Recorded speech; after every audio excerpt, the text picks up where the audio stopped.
నమస్కారం, నా పేరు శివ. అందరూ ఉన్నారు ఫ్రెండ్స్. వాళ్ళ వీడియోలో ఈపీఎఫ్ ఖాతాదారులకి మరొక ఇంపార్టెంట్ విషయం అండి.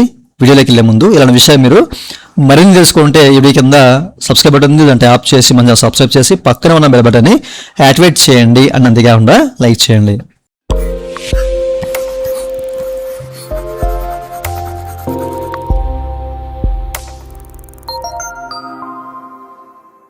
ఇక టాపిక్లోకి వెళ్ళే ముందు పిఎఫ్ సంబంధించి మీకు ఏ విధమైన సలహా సందేహం ఉన్నా కానీ మమ్మల్ని అయితే కనెక్ట్ అవ్వచ్చు. పేరు సర్వీస్ ఉంది మా వాట్సాప్ వీడియో కింద మీరు డిస్క్రిప్షన్లో, అలాగే స్క్రీన్ చెక్ చేసుకోవచ్చు. వాట్సాప్ ద్వారా మాత్రమే కనెక్ట్ అవ్వండి. అయితే ఈ వీడియోలో చాలా మంది ఏంటంటే ఇటీవల చాలా మంది ఫామ్ 19 ఫామ్ 10C ద్వారా ఫైన్ సెటిల్మెంట్ చేశారు కదా. ఫైన్ సెటిల్మెంట్ చేసి ఇనిషియేట్ చేసి కొంతమంది ఉన్నారు. అయితే కొంతమందికి ఒక కారణం చేత ఆ క్లైమ్స్ అనేవి రిజెక్ట్ అవుతా ఉన్నాయి అనమాట. ముఖ్యంగా fine settlement form 19 form 10C అది ఏంటి అనేది మీకు ఇప్పుడు చూపిస్తాను. ఇంకా మీకు ఇనిషియేట్ అయ్యి ఇంకా పెండింగ్లో ఉంటే కనుక వెయిట్ చేయండి. క్లైమ్స్ అనేవి విడతల వారీగా దశల వారీగా ఒకటి 1 by 1 అవుతున్నాయి. చాలా మందికి ఏంటంటే అయ్యాయి, కొంతమందికి రిజెక్ట్ అయ్యాయి. ఓకే, ఆ కారణం ఏంటి అనేది ఇక్కడ మీకు చూపిస్తాను, మీరు చెక్ చేసుకోవచ్చు. ఈ కారణం చేత చాలా మందికి రిజెక్ట్ అవుతుంది అనమాట. So claim rejected members date of exit EPF is less than 12 months and the reason for exit is neither permanent disablement or retirement అనమాట. అంటే మనకి కొత్త చట్టం 2000 అంటే ఈపీఎఫ్ కొత్త చట్టం 2026 అమల్లోకి వచ్చింది కదా. అది వచ్చిన కాడి నుంచి ఎవరైనా ఉద్యోగం మానేసి సెటిల్మెంట్ చేద్దామంటే కనీసం 1 సంవత్సరం వెయిట్ చేయాలి. ఇంతకుముందే మీకు చెప్పాను, ఓకేనా. సో ఎవరికైనా 12 months లోపు కనుక తీయాలి అంటే మనం అప్లై చేస్తే అవ్వదు, అక్కడ ఎర్ర చూపిస్తే ఇన్ కేసు మీకు ఇనిషియేట్ అయిందనుకోండి, ఇది ఎట్లాంటి ఎర్ర వల్లే మీకు పోద్ది అనమాట. అంటే మీరు నిష్క్రమణ తేదీ నుంచి మీది 1 సంవత్సరం లోపే ఉందని చెప్పేసి ఎగ్జిట్ డేట్, సో మీకు క్లెయిమ్ అవ్వదని చెప్పేసి. ఇట్లాంటి వాళ్ళకి క్లెయిమ్ అవ్వాలంటే తప్పనిసరిగా వాళ్ళు రిటైర్మెంట్ అయ్యి ఉండాలి లేదా పర్మనెంట్ డిజేబుల్మెంట్ అయ్యి ఉండాలన్నమాట. సో అట్లాంటి వాళ్ళు వెంటనే పెట్టుకోవచ్చు.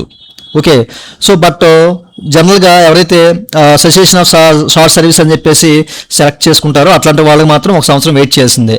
ఇది జూలై నుంచి రావాలి, లెక్క ప్రకారం జూలై నుంచి ఎప్పుడైతే మనకు అందుబాటులోకి వచ్చిందో ఈ పథకం రావాలి.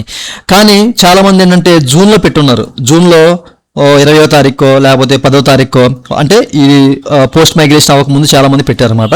సో అట్లాంటి వాళ్ళ క్లైమ్స్ కూడా ప్రజెంట్ అయితే రిజెక్ట్ అవుతున్నాయండి. ఒకసారి మీరు కూడా చెక్ చేసుకోండి, ఓకేనా. జూన్లో పెట్టిన వాళ్ళ క్లైమ్స్ కూడా ఎట్లానే 1 సంవత్సరం వెయిట్ చేయండి అని చెప్పేసి అయితే ఇట్లా చూపిస్తున్నారు.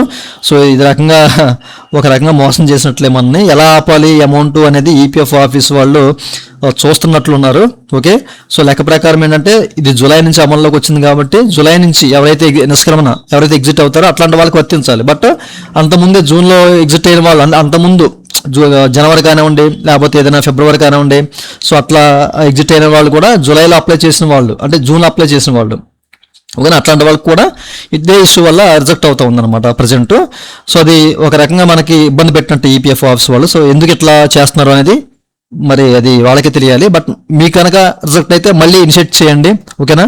సో మేబీ ఓవర్లోడ్ వల్ల సంథింగ్ ఏదైనా గ్లిచ్ వల్ల ఏదైనా జరిగే అవకాశం అయితే ఇట్లాంటిది ఆ డిఫాల్ట్గా వచ్చే అవకాశం అయితే ఉంటుంది. సో మరలా మీరు ఒకసారి రిజెక్ట్ అయింది కదా, మరలా ఒకసారి ఇనిషియేట్ చేయండి క్లెయిమ్ని ఫామ్ 19 ఫామ్ 10Cని.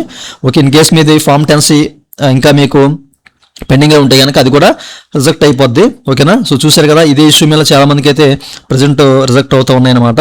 ఎప్పుడైనా మనం ఈ కొత్త రూల్ వచ్చింది కాబట్టి ఇక నుంచి 10 నెలల తర్వాతే ఉద్యోగం వదిలేసి ఖాళీగా ఉండాలి 1 సంవత్సరం. ఆ తర్వాతే మనము మన ఫామ్ 19 తీసుకుంటే అవకాశం ఉంటుంది. ఫామ్ 10C అనేది ఇంక చెప్పక్కర్లా, 3 years వెయిట్ చేయాలి. ఓకే, సో చూశారు కదండి, ఇదండి వాళ్ళ వీడియో. ఈ వీడియో మీ నచ్చితే లైసెన్స్ మన సపోర్ట్ చేయండి. అలాగే ఇలాంటి విషయాలు మీరు బయలుదేరి కింద సబ్స్క్రైబ్ ఉంటుంది, ట్యాప్ చేసి మనం సబ్స్క్రైబ్ చేసి పక్కన ఉన్న థ్యాంక్ యూ ఫర్ వాచింగ్. జై హింద్.